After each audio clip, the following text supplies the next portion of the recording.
ভাবছেন রান্না করা অনেক ঝামেলার ব্যাপার, অনেক কষ্টকর? একদমই না, রান্না কোনো ব্যাপারই না। হ্যাঁ, আমি বলছি। সবাইকে ওয়েলকাম করছি এক্সপার্ট ডিশওয়াশ মাই কিচেনে। সাথে আছি আমি তাসনিয়া ভাবনা। রান্না যে কোনো ব্যাপারই না তা আজকে আপনাদেরকে হাড়ে হাড়ে বুঝিয়ে দেবো। আর তাই তো কালিনারি এক্সপার্ট হাসিনা আনসারকে আমন্ত্রণ জানিয়েছি আমাদের মাঝে। হাসিনা আপু আমাদেরকে রান্না করে দেখাবেন, তার আগে তার সঙ্গে একটু আলাপ করে নিই। কেমন আছেন? খুব ভালো আছি এবং আপনাকে দেখে আরো ভালো লাগছে। মাশাআল্লাহ, খুবই প্রীতি লাগছে। অনেক অনেক ধন্যবাদ, আপনাকেও অনেক অনেক বেশি প্রীতি লাগছে। Thank you so much. এবারে আমরা রান্নার ফিটনেসের বিষয়ে একটুখানি আলাপ করি। আপনি তো অনেক বছর ধরে এই প্রফেশনে আছেন, কালিনারি এক্সপার্ট হিসেবে আছেন, ট্রেনিং দিচ্ছেন, বিভিন্ন কুজিনের রান্না আপনি করেন। আজকে যে রান্নাটা আপনার কাছ থেকে আমরা পাচ্ছি সেই রান্নাটার নাম কি এবং এই রান্নাটা কেন চুজ করলেন করার জন্য? আমার রান্নাটা আসলে খুবই ইয়ামি, মজাদার। আমার রেসিপির নাম হচ্ছে ম্যাঙ্গো প্রন কারি। ম্যাঙ্গো প্রন কারি। এবং কেন চুজ করেছি, আপনার দুইটি প্রশ্ন ছিল। তো আমি এটা আসলে চুজ করলাম যেহেতু আমের সিজন যাচ্ছে এবং মৌসুমী ফল বা সবজির একটা ব্যাপার থাকে, যে মৌসুমে যেটা আসে সেটা দিয়ে আসলে কিছু একটা রেসিপি করতে হয় এবং এটা খুবই হেলদি একটা রেসিপি। এটি আসলে বেসিক্যালি থাইল্যান্ডের রেসিপি। আচ্ছা, থাই কুজিন। হ্যাঁ, থাই কুইজিনের। তো আমি ভাবলাম আম দিয়ে, যেহেতু কাঁচা আম আছে, এটা দিয়ে একটা খুব সুন্দর একটা রেসিপি করি। তাহলে রান্না করছি ম্যাঙ্গো প্রন কারি। চলুন রান্নাঘরে চলে যাব, কিন্তু তার আগে দর্শকদের জানিয়ে দিই ম্যাঙ্গো প্রন কারি তৈরি করতে আমাদের কি কি লাগবে, উপকরণগুলো আপনাদের চোখের সামনে। ম্যাঙ্গো প্রন কারি তৈরি করতে আমাদের যা যা লাগবে: উপকরণ: চিংড়ি মাছ 250 গ্রাম, পেঁয়াজ কুচি 3 থেকে 4 কাপ, রসুন কুচি হাফ টেবিল চামচ, আদা ও রসুন বাটা 2 চা চামচ, বাটার 1 টেবিল চামচ, সয়াবিন তেল প্রয়োজন মতো, সয়া সস 1 চামচ, আপেল ভিনেগার 1 চা চামচ, চিনি 2 টেবিল চামচ, লবণ স্বাদ মতো, কাঁচামরিচ 2টি, কাঁচা আম half cup, capsicum half cup. Expert dishwash my কিচেনে আজ রান্না হচ্ছে ম্যাঙ্গো প্রন কারি। হাসিনা আপু আমাদেরকে তৈরি করে দেখাবেন কি করে রান্না করতে হয় এই ম্যাঙ্গো প্রন কারি। নিশ্চয়ই আপনারা খুব এক্সাইটেড আমারই মতো। চলুন তাহলে জেনে নিই কি করে শুরু করতে হবে প্রথম কাজটি। আপু, ম্যাঙ্গো প্রন কারি তৈরি করতে প্রথমে আমাদের কি করতে হচ্ছে? খুবই ইজি একটি রেসিপি এবং ইয়ামি একটি রেসিপি। খুবই অল্প উপকরণ লাগছে। ম্যাঙ্গো প্রন কারি তৈরি করতে আমাদের মেন উপকরণ হচ্ছে প্রন। আমি এখানে 1 পোয়া প্রন নিয়েছি এবং পেঁয়াজ কুচি আছে, সয়াবিন তেল আছে, লবণ, আদা বাটা, রসুন বাটা, সয়া সস, বাটার, রসুন কুচি, আপেল ভিনেগার, চিনি, শুকনা মরিচ এবং ক্যাপসিকাম। আর হচ্ছে যেহেতু ম্যাঙ্গো প্রন কারি, সো ম্যাঙ্গো তো রাখতেই হবে, এই জন্য ম্যাঙ্গো নিয়েছি, কাঁচা আম এবং কাঁচা মরিচ আছে। এই তো উপকরণ তো অলরেডি আমরা দেখিয়ে দিয়েছি আমার দর্শকদেরকে, তারপর আবার একটুখানি বলে দিলাম। আর একটা জিনিস অ্যাড করতে চাই, সেটা হচ্ছে যেহেতু এখন আমের সিজন প্রায় চলে এসেছে, এখন বাজারে কিন্তু প্রচুর কাঁচা আম পাওয়া যায়। সো এখনই চটজলদি তৈরি করে ফেলুন ম্যাঙ্গো প্রন কারি। চলুন আমরা রেসিপিতে চলে যাই। ফার্স্টে কি করব? প্রথমে তো চুলাটা অন করতে হবে। দিলাম অন করে। ঢাকনাটা সরাতে হবে। তারপর দিয়ে দিচ্ছি সয়াবিন অয়েল। আমরা সরাসরি বাটার দিব না, কারণ বার্ন হয়ে যায় এবং বার্ন হয়ে গেলে পুষ্টিগুণ নষ্ট হবে। তারপর হচ্ছে এবং একটু স্পুন লাগবে। ঘি বা বাটার আমরা সরাসরি প্যানে দিব না, প্রথমে একটু অয়েল দিয়ে নিব, তারপর দিব। ওকে।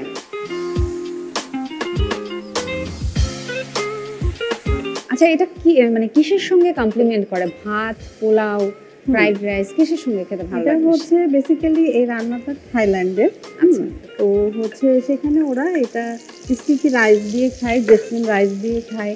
তারপর হচ্ছে আপনার ফ্রাইড রাইসের সাথেও খাওয়া যাবে, এমনকি পরাটা এবং নান রুটির সাথেও যদি আমরা খেতে চাই অবশ্যই পারবো, মজা লাগবে। কারণ প্রন এমন একটা রেসিপি সবাই পছন্দ করে। হ্যাঁ, খাবারের সাথেই যায় এবং সবাই লাইক করে। এবং আমার যেটা মনে হচ্ছে যে খুবই কম সময়ে এটা রান্না করা পসিবল। হ্যাঁ, যেহেতু প্রন খুব বেশি রান্না করলে কিন্তু রাবারের মতো হয়ে যায়, এই জন্য একটু অল্প সময় রান্না করতে হয়। কি দিচ্ছি? এখন রসুন কুচি দিচ্ছি। কতটুকু দিলাম? আমরা এখানে হাফ চা চামচ মতো রসুন কুচিটা দিলাম। ঠিক আছে। এবং পেঁয়াজটা দিয়েছি হাফ কাপের একটু বেশি। কাঁচা মরিচটা দিয়ে দিচ্ছি। আমার এমনিতেই বাটার খুব পছন্দ। হ্যাঁ, বাটার তো হেলদি। হ্যাঁ, যে কোনো কিছু তেমন বাটারের স্মেলটা খুব ভালো লাগে। তারপরে এর সাথে কি দেব? এর সাথে আমরা প্রনটা দিয়ে দিচ্ছি। আচ্ছা, পেঁয়াজটা বোধহয় খুব বেশি লাল করে ভাজবো না, খুব বেশি লাল করবো না। বুঝতে পেরেছি। দিয়ে দিই। একটু বড় সাইজের চিংড়ি নেবেন, জিনিসটা দেখতেও ভালো লাগবে আর খেতেও খুব সুস্বাদু হবে। এই যে চিংড়িটা ভাজার সময় কালারটা যে চেঞ্জ হয়, হ্যাঁ, এটা এত দেখতে আমার ভালো লাগে, মানে ইটস সো স্যাটিসফাইং। তখনই কিন্তু Seriously. মানে লোভনীয় হয়ে যায়, মনে হয় যে খেয়ে ফেলি। একদমই। চিংড়িটা আসলে খুব অল্প রান্না করতে হয়, খুব বেশি রান্না করতে হয় না। চিংড়ির আসলে পুষ্টিগুণ অনেক, এটা কিন্তু আপনার ওমেগা 3 ফ্যাটি অ্যাসিড আছে এবং হচ্ছে প্রোটিনে ভরপুর। চিংড়ি নিজের রক্ত সাদা, রক্ত নেই, কিন্তু রক্ত তৈরিতে হেল্প করে। মোটামুটি আমাদের এটা ভাজা হয়ে গেছে, এখন আমি বাকি উপকরণগুলো দিব। আমি এখানে আপনাকে হেল্প করছি, আপনি কি কি লাগবে দিয়ে দেন। অনেক হেল্প করছেন, থ্যাংক ইউ সো মাচ। আদা বাটাটা দিচ্ছি, চাইলে কিন্তু আদা গুঁড়াটাও ইউজ করা যায়। আচ্ছা, এবং রসুন কুচি দিয়েছি আর দিচ্ছি এখন রসুন বাটাও দেবো। পানি দেবো না? আচ্ছা, পানি কতটুকু দেবো? দিতে হবে বলেন। সামান্য পানি, হ্যাঁ ব্যাস। হ্যাঁ, আবার কষিয়ে আমরা বাকিটা দিব। তারপর সয়া সসটা দিচ্ছি। Soya sauce. সাধারণত চাইনিজ রান্নাগুলো আপনারা খেয়াল করবেন খুব হাই হিটে রান্না করা হয়, কিন্তু থাই যে রেসিপিগুলো আছে নট নেসেসারি যে সবটাই হাই হিটে রান্না করতে হবে। হাই হিটে হবে না। যেটা শুকনা মরিচও দিচ্ছি, হ্যাঁ আস্তে শুকনো তার মানে হালকা একটু দিলাম। ঝালঝালও হবে। হ্যাঁ, একটু স্পাইসি হবে, খুব বেশি না। এরপর কি দেব? আমটা দিয়ে দিচ্ছি। আচ্ছা, এখনই আম দিয়ে দেব। ওকে, একটু টক টক হবে। আমি এখানে একটি আম নিয়েছি, চিংড়ি অনুযায়ী এখানে আমটা দিয়েছি। হ্যাঁ, হুম, হাফ কাপের একটু বেশি দিয়েছি। এই পর্যায়ে আমরা দিয়ে দিব পানি। ওকে, কতটুকু দিচ্ছি বলেন। আমটা সেদ্ধ হতে যতটুকু লাগে আর কি। এখন আমরা দিয়ে দিচ্ছি চিনি। এই যে অ্যাপেল ভিনেগারটা আমি দিয়ে দিচ্ছি। আচ্ছা, অ্যাপেল সাইডার ভিনেগারটা এখানে কেন অ্যাড করলাম? অ্যাপেল ভিনেগারটা ওরা হচ্ছে যেহেতু এটা অথেন্টিক একটি খাবার, থাইল্যান্ডের, ওরা এটা ইউজ করে। তো আপনি তো কুলিনারি এক্সপার্ট এবং ক্লাস নিচ্ছেন, ট্রেনিং করাচ্ছেন। কুলিনারি শিখতে গিয়ে এবং শেখাতে গিয়ে কি কি ধরনের সিচুয়েশন ফেস করেছেন? প্রথমে তো আসলে শখ থেকেই শেখা, তো সে শখ থেকে নেশা এবং নেশা থেকে পেশা আমি বলবো। মানে এই রান্নার জগৎটা এমন, যদি আপনি একবার রান্নাকে ভালোবেসে ফেলেন তো এটার প্রেমে আপনি পড়তেই থাকবেন, এর থেকে বের হয়ে আসার কোনো উপায় নেই। আমার মানে ব্যাপারেও তাই হয়েছে। আমি প্রথমে শেফ কোর্সে গেলাম এবং শেফ কোর্স করার পর আমার মনে হলো যে না, আমাকে আরো অনেক কিছু জানতে হবে। হাসিনা আপুর দেশের বাড়ি কোথায়? হ্যাঁ, আমি কুষ্টিয়ার মেয়ে, জন্ম বেড়ে ওঠা সেখানে। আচ্ছা, কুষ্টিয়া আমি যত শুনেছি যে একটু সন্দেশ টন্দেশ এই জাতীয় মিষ্টান্ন জাতীয় খাবার। হ্যাঁ, ওইখানে তো কুষ্টিয়ার কুলফি হচ্ছে খুবই বিখ্যাত। কুষ্টিয়ার কুলফি। আর যদি রান্নার কথা বলি, রান্নাটা রান্না হচ্ছে ওইখানে যেমন আমাদের যে মাসকালাইয়ের ডালের একটা বড়ি হয়, ওইটা কিন্তু বিখ্যাত, ওইটা সবার অনেক প্রিয়। এই পর্যায়ে দিয়ে দিচ্ছি বাটার, যেন খুব সুন্দর ফ্লেভার থাকে বাটারের। এক্স্যাক্টলি। চাইলে কিন্তু এখানে নারকেলের দুধটা ব্যবহার করা যায়, অনেকেই করে। দেখতে কিন্তু খুবই লোভনীয় হয়েছে, সিরিয়াসলি, এবং খেতেও খুব মজাদার হবে। তাহলে কি সার্ভিং এ চলে যাব? অবশ্যই, চলেন।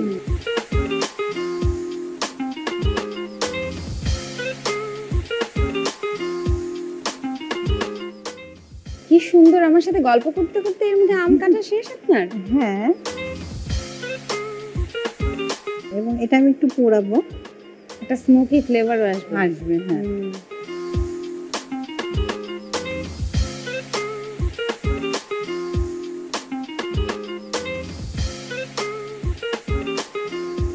তৈরি হয়ে গেল আমাদের মজাদার mango prawn curry. Thank you so much আপু, এত সুন্দর এবং ইউনিক একটা রেসিপি আমাদেরকে করে দেখানোর জন্য। দর্শক, আমি অনেক রেসিপি দেখেছি কাঁচামরিচ দিয়ে সেগুলোকে পরিবেশন করতে, কিন্তু এইভাবে শুকনা মরিচ পুড়িয়ে একটা স্মোকি ফ্লেভার আনার জন্য এত সুন্দর করে ম্যাঙ্গো প্রন কারি পরিবেশন করতে দেখিনি। চলুন তাহলে আপনাদের জন্য এই ইউনিক রেসিপিটি আরেকবার। প্রস্তুত প্রণালী। প্রথমে মাখন ও তেল দিয়ে তার মধ্যে পেঁয়াজ কুচি, রসুন কুচি ও কাঁচা মরিচ ফালি দিয়ে হালকা ভেজে নিতে হবে। এরপর একে একে সমস্ত মশলাগুলো দিয়ে সয়া সস ও ভিনেগার দিয়ে সুন্দর করে নেড়েচেড়ে চিংড়ি দিয়ে দিতে হবে। চিংড়ি ভালো করে কষিয়ে তার মধ্যে চিনি, আম, ক্যাপসিকাম ও সামান্য পানি দিয়ে রান্না করতে হবে। পানি শুকিয়ে এলে তুলে গরম গরম পরিবেশন করুন ম্যাঙ্গো প্রন কারি। ইয়ামি, আমাদের সামনে চলে এসেছে ম্যাঙ্গো প্রন কারি। হাসিনা আপু, কোনোভাবে কিন্তু থাকা চুপ করে যাচ্ছে না, না। বসে থাকা যাচ্ছে না। রান্না শুরু করলেই হবে না, রান্না করে টেবিলে নেওয়া, সার্ভিং, খাওয়ানো এবং টেবিল থেকে ওঠানো, মানে অনেকগুলো কাজ থাকে। আপনারা কি এগুলো সব ট্রেনিং দেন?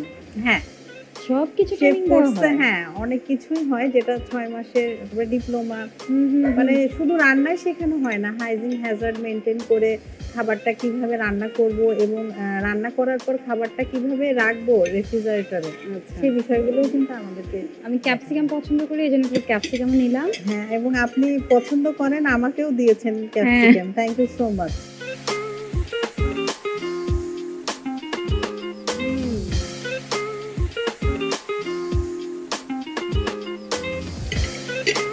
এখন দেখতে হবে এটা কেমন এই হয়েছে ম্যাঙ্গো আপু। প্রন কারিটা নিয়ে সত্যি বলে আমি একটু টেনশনে ছিলাম। আচ্ছা। কেন ছিলাম সেটা বলি, হুম, যে আমরা কাঁচা আমটাকে অনেকক্ষণ ধরে রান্না করছি, হুম। ওটা একদম খুব টকটক না হয়ে যায়। আচ্ছা, কিন্তু না, এটার এখানে মধ্যে তো এত ব্যালেন্স করার সুন্দর- জন্য আমরা সুগারটা হ্যাঁ, ইউজ করেছি। হ্যাঁ, সেটাই বলতে চাচ্ছি যে এত সুন্দর একটা সুইট অ্যান্ড সাওয়ারি টেস্ট এসছে, মানে কি বলবো, আমার তো মুখে পানি, আমি কথাই বলতে পারছি না।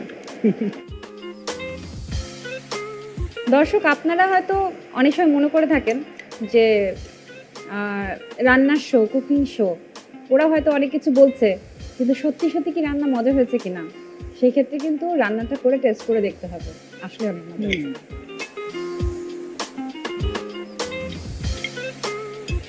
তো thank you so much Hasina আপু, অনেক অনেক মজা হয়েছে দুটো রান্নায়। নেক্সটে অবশ্যই আপনাকে আবারও আমরা আমাদের কিচেনে পেতে চাই এবং মজার মজার রান্না আপনার কাছ থেকে শিখতে চাই। আপনাকে অসংখ্য ধন্যবাদ, এত সুন্দর একটি প্রোগ্রামে আমাকে ইনভাইট করেছেন, এবং মাই টিভিকে ধন্যবাদ এবং এক্সপার্টকে ধন্যবাদ। এই তো দ্যাটস অল, এই ছিল এক্সপার্ট ডিশওয়াশ মাই কিচেনের আজকের রেসিপিগুলো। প্রিয় দর্শক, নেক্সট উইকে আবারও হাজির হয়ে যাবো তাসনিফা মোহনা। মাই কিচেনে থাকবে আমার সঙ্গে একজন গেস্ট, এরকম দারুণ দারুণ সব রেসিপি রান্না করে দেখানো এবং টেস্ট করে দেখানো, সবটাই আপনাদের সামনে হবে। সো কুইক একটা খাতা নিয়ে বসে যান, টুকে ফেলুন কী করে রান্না করতে হবে নতুন নতুন ইউনিক রেসিপিগুলো। ভালো থাকুন, দেখা হবে আবারও।